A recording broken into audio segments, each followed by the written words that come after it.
జగిత్యాల జిల్లా మెట్పల్లి పట్టణంలోని ఈ నెల 16న జరిగిన దాడిలో 4 రోజులుగా మృత్యువుతో పోరాడి మృతి చెందిన రజాక్ కుటుంబానికి 25 లక్షల ఎక్స్గ్రేషియా చెల్లించాలని, ఘటన జరిగి 4 రోజులు కావస్తున్న నిందితులను పట్టుకోవడంలో పోలీసు యంత్రాంగం విఫలమైందని, నిందితులు అధికార పార్టీకి చెందిన నాయకుల అండదండలు ఉండటంతోనే పోలీసు యంత్రాంగం ఇప్పటివరకు ఎలాంటి చర్యలు తీసుకోకపోవడంపై కోరుట్ల కాంగ్రెస్ నాయకులు కోమిరెడ్డి కరంచంద్ మండిపడ్డారు.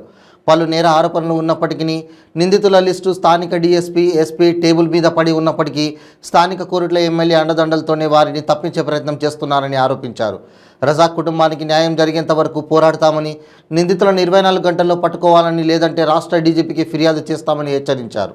వాస్తవంగా వాళ్ళ కన్ఫెషన్ స్టేట్మెంట్ అయిందా? ఇద్దరు కాకుండా 7-8 మంది మీకు ఆల్రెడీ రికార్డ్ మొత్తం నిన్నే రెడీ చేసి పెట్టాం.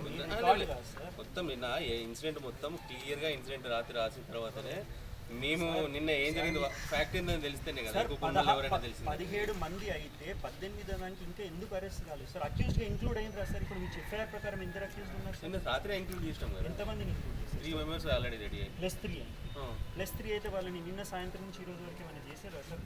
+3 కాదు, 2+1 అయ్యారు. ఇప్పుడు 3 మెంబర్స్ అయ్యారు ఆల్రెడీ. 3 మెంబర్స్ ఇస్తాం సార్. మా పిల్లలు చూసిన వాళ్ళు క్లియర్గా ఉంటే ఎవిడెన్స్ చెప్పాలంటే ఎంతమంది ఉంటే అంత ఇంక్లూడ్ చేయడానికి మేము రెడీ. 100% ఎవరిని ఇచ్చిపెట్టేది లేదు.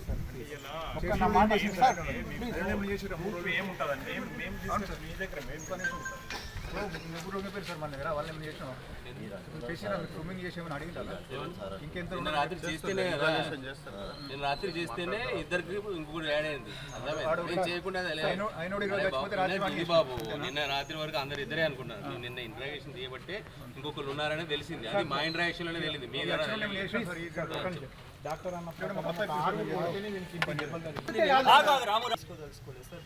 రాజకీయ రంగు ఇవ్వాల్సిన కూడా అవసరం లేదు. దీన్ని పొలిటిసైజ్ చేయాల్సిన అవసరం లేదు. దుర్భాగ్యం ఏంటంటే ఒక వ్యక్తి ఎవరైతే నేను హోమ్ చేస్తారో అయిన పైన మీకు 15th ఆగస్ట్ 14th ఆగస్ట్ రోజు ఒక కంప్లైంట్ వచ్చింది, కత్తి కట్టుకోమేయండి. అది ఎఫ్ఐఆర్ అయిందా? అంజయ్ ఒక వైన్ షాప్ అయిన వచ్చి మీకు కంప్లైంట్ ఇచ్చిండా, ఇవ్వలేదా? సరే, మేమే మీకు కంప్లైంట్ కాపీ కూడా చూపిస్తాం సార్. ఇవ్వండి. దానికి బ్యాడ్ యాక్టివిటీస్ ఎవరైతే ఉన్నారో వాళ్ళని 100% అంటే నేను వచ్చిన తర్వాత మీకు తెలిసి ఉండాలి ఎవరెవరు ఏ విధంగా చేస్తారో ఏంటి, ఎవరెవరిని ఎంత సర్ప్రైజ్ చేస్తారో, ఎంత టైట్ చేస్తారో అనేది తెలిసి ఉండాలి. అట్లాంటివి ఏమైనా ఉంటే నా దృష్టిగా పెట్టండి, నేను 100% యాక్షన్ తీసుకుంటాను కదా. తీసుకోకపోతే అనుకుంటున్నారు, అనుకోదానికను మాకు పిటిషన్ వచ్చిన దానికి చాలా డిఫరెన్స్ ఉంటుంది. పిటిషన్ వస్తే 100% యాక్షన్ తీసుకుంటాం. ఎవరినైనా ఒక మర్డర్ కేసులో పిటిషన్ ఒకసారి పర్సన్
కొడుకు కూడా వచ్చి పోలీస్ దగ్గర కంప్లైంట్ ఇచ్చిండు. ఆగస్టు 14 నాడు కంప్లైంట్ ఇస్తే పోలీసు వాళ్ళు ఏ చర్య తీసుకోలేదు ఆయన పైన.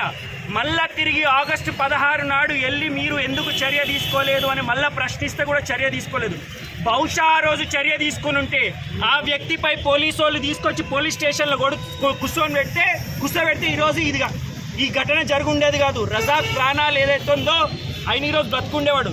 ఈరోజు మేము గాంధేయ మార్గంలో మనిషికి ఒక పువ్వు తీసుకొని నోరుకి బట్ట కట్టుకొని ఎమ్మెల్యే గారి దగ్గర వెళ్ళి పువ్వు పెడదామంటే పోలీసు వాళ్ళు రక్షణ కల్పిస్తున్నారు.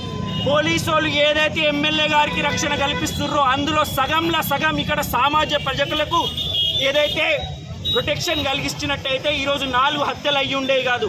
ఇందులో పెద్ద తలకాయలు ఉన్నాయి. దాదాపు 6 నుంచి 8 మంది ఇందులో హస్తం ఉంది. పోలీసు వాళ్ళు ఎందుకు చర్య తీసుకుంటలేరు? పోలీసు వాళ్ళు ఎందుకు అరెస్టు చేయట్లేదు? మేము మళ్ళీ అడుగుతున్నాం. పోలీసు వాళ్ళు తక్షణమే అరెస్ట్ చేయనట్టయితే మాకు శవ రాజకీయం చేయాల్సిన అవసరం లేదు. అది మా ఉద్దేశం కాదు. దీనికి రాజకీయ రంగు పూయదలుచుకోలేదు, పార్టీల రంగు పూయదలుచుకోలేదు. కానీ మేము ఎంతో 3 రోజుల నుంచి మేము ఎంతో ఓపిక పట్టినాం. మేము చాలా గౌరవంగా పోలీసు వాళ్ళతో పేష్ అయినాం. మేము ఇప్పుడు కూడా మేము చెప్తున్నాం, మీరు దయచేసి వితిన్ ఈరోజు సాయంత్రం లోపు ఎట్టి పరిస్థితుల్లో అందరినీ అరెస్ట్ చేయాలి. ఈ 6 వ్యక్తులకి నేర చరిత్ర ఉంది. ఈ 6 వ్యక్తులపై ఏదైతుందో ఎస్పీ దగ్గర ఫైల్ ఉంది. ఈ 6 వ్యక్తులపైన డిఎస్పీ దగ్గర ఫైల్ ఉంది. ఈ 6 వ్యక్తుల ఏదైతుందో సిఐ దగ్గర ఫైల్ ఉంది. ఇక్కడ సామాన్య ప్రజలకు అందరికి కూడా వాళ్ళంటే భయం. భూ కబ్జాల కాడి నుంచి ఇప్పుడు సుపారీ కిల్లింగ్స్, ఈ చరిత్ర మెట్పల్లిది లేదు. మీరు మెట్పల్లి చరిత్ర తిరిగి రాయండి. కొమిరెడ్డి రాములు గారు ఎమ్మెల్యే ఉన్నప్పుడు, లేదంటారా దాము గారు ఎమ్మెల్యే ఉన్నప్పుడు, లేదంటారా జ్యోతక్క గారు ఎమ్మెల్యే ఉన్నప్పుడు ఏ హత్యనే జరిగిందా? సుపారీ రాజకీయం నడుస్తుంది ఈ ప్రాంతంలో. ఈ ఎమ్మెల్యే ఏం చేస్తుండు? ఆగస్టు 8 నాడు హత్య అయితే, అంతకంటే ముందు సల్మాన్ హత్య అయితే ఒక్కసారి ఒక సమీక్ష సమావేశం చేసిండు ఈ ఎమ్మెల్యే. ఒక్క సమీక్ష సమావేశం ఒక్కరోజన్నా ఎస్పీని పిలిచిపించుకున్నాడా ఈ ఎమ్మెల్యే అని అడుగుతున్నాం మేము. 10 రూపాయల చెక్కు పంపితే 10 మందిని పెట్టి 10 ఫోటోలు ఇగ్గించుకుంటాడు. ఒక సమీక్ష సమావేశం ఆయన చేస్తుంటే ఈరోజు అన్ని ప్రధానమైన పత్రికలలో వచ్చేది. అసలు నోరిప్పిండా ఎమ్మెల్యే అని మిమ్మల్ని అడుగుతున్నా. నోరు కవి ముఖోలా జీవనం ఏ రోజైనా? అరే భయ్, నీ సిట్టింగ్ కౌన్సిలర్ రా భయ్, నీ సిట్టింగ్ కౌన్సిలర్ భర్తను చంపితే నువ్వు నోరిప్పలేదు. ఏం మాట్లాడాలి చెప్పు? సరే, ఇప్పుడు జిల్లా ఉన్నత స్థానంలో మీకు దీని మీద నమ్మకం ఉందంటారా? ఇంకా పై ఏటన్నా? నాకు అస్సలు నమ్మకం లేదు. మేము వీళ్ళకి ఏదైతుందో వీళ్ళు ఈ కాలక్షేపం చేస్తారు పోలీసు వాళ్ళు. ఇప్పటి వరకు ఎటువంటి చర్య తీసుకోలేదు. మీ ఎస్పీ గారు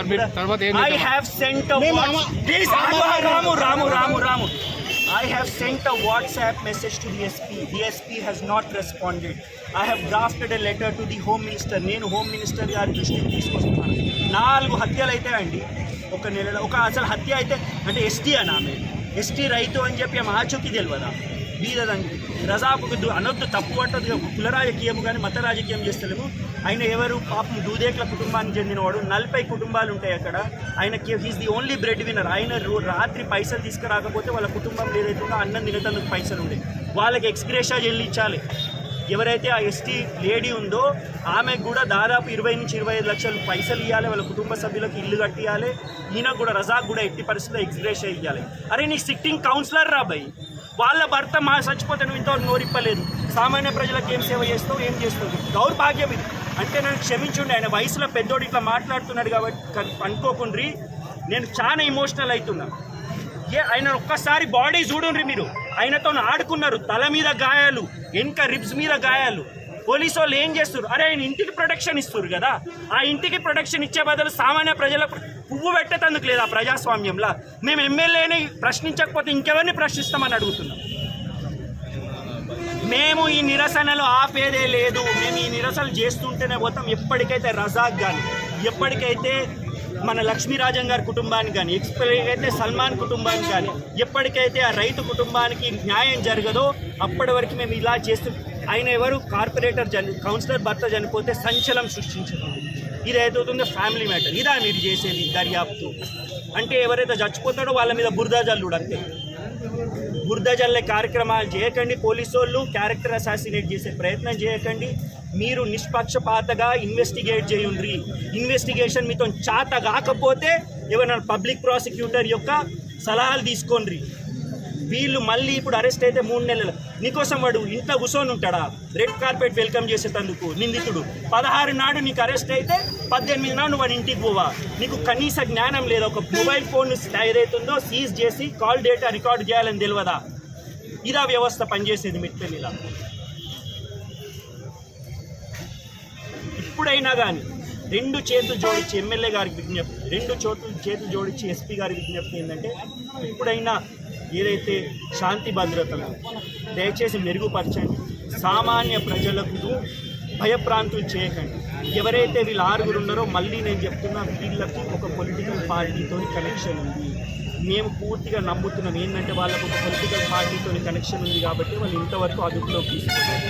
దయచేసి తక్షణమే వాళ్ళని అదుపులోకి తీసుకోవాలి, వాళ్ళపైన కఠినమైన చర్యలు తీసుకోవాలి. 302 మర్డర్తో పాటు వాళ్ళని బైండ్ ఓవర్ చేయాలి, లేకపోతే వాళ్ళకి నేర చరిత్రలు నాగరాజ్కి ఎంత నేర చరిత్ర, వాళ్ళు ఏం చేస్తారు, వాళ్ళని బైండ్ ఓవర్ చేయాలి, పీడీ యాక్ట్ చేయాలి. అంటే రేపు వచ్చి మళ్ళీ ఒకరిని చంపాలన్న వాడు వీడు మళ్ళీ ఎవడైతే ఇల్లు ఉన్నారో ఇళ్ళకి నేర చరిత్రని మళ్ళీ చంపాలన్నా, మళ్ళీ భూ కబ్జాలు ఇవన్నీ దందాలు చేయాలి. మేము తప్పకుండా సామాన్య ప్రజలతో ఉంటాము, ఎవ్వరికి ఏ ప్రాబ్లం ఉన్నా వీళ్ళతో దయచేసి మమ్మల్ని మీరు సంప్రదించవచ్చు.